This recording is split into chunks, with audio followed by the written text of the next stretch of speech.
क्लिनिकमध्ये ना आम्ही एकमेकांशी चर्चा करत होतो की आंबे खाल्ले की नाही, कारण आता आंब्याचं सीझन आहे, सगळीकडेच आंबे आलेत पुण्यामध्ये. म्हटल्यानंतर तेवढ्यात काय झालं, आज कॉल डे होता आणि एक MR ना अख्खी आंब्याची पेटी घेऊन आले. मग काय मॅडमने आम्हाला पण आंबे खायला दिले, खूप छान वाटलं. आणि मग आम्हाला वेट करायचा नव्हता, कारण आमच्याकडे आम्ही कधी कधी फ्रूट्स वगैरे क्लिनिकमध्ये घेऊन येत असतो, त्यामुळे चाकू वगैरे होताच. तर मग आम्ही लगेच एखादा पेपर वगैरे घेतला आणि इकडे प्लेट वगैरे आमच्याकडे काहीच अवेलेबल नव्हतं. मग आम्ही असाच पेपर वगैरे घेतला आणि मग म्हटलं की आता दुपारी वेळ होता, मॅडम वगैरे गेले आणि मग म्हटलं की आता लगेच आंबे खाऊन घेऊया. एवढा गोड आंबा होता ना, केशर आंबे होते आणि खूप छान, खूप गोड होते आंबे.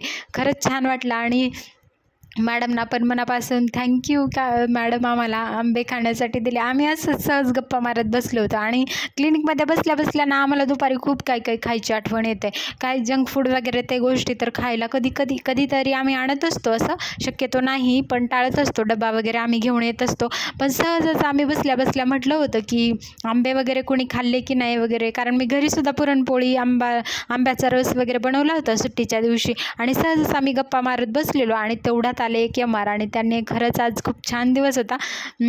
आम्ही आंबे वगैरे खाऊन घेतले आणि खरंच खूप गोड होते, खूप टेस्टी असे आंबे होते.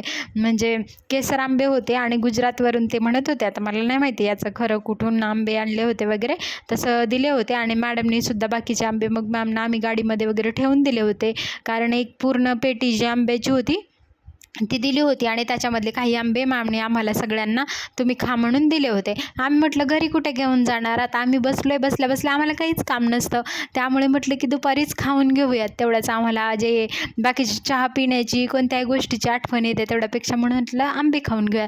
तर तुम्ही खाल्ले का आता आंबे? गावाकडे वगैरे कशा प्रकारे आहेत, आंबे आलेत का हे नक्की सांगा. चला तर भेटूयात. आम्ही आता आंबे खाऊन थोडंसं एन्जॉय करतो, खूप छान वाटतं. आणि मग मी निघाले होते घरी जाण्यासाठी.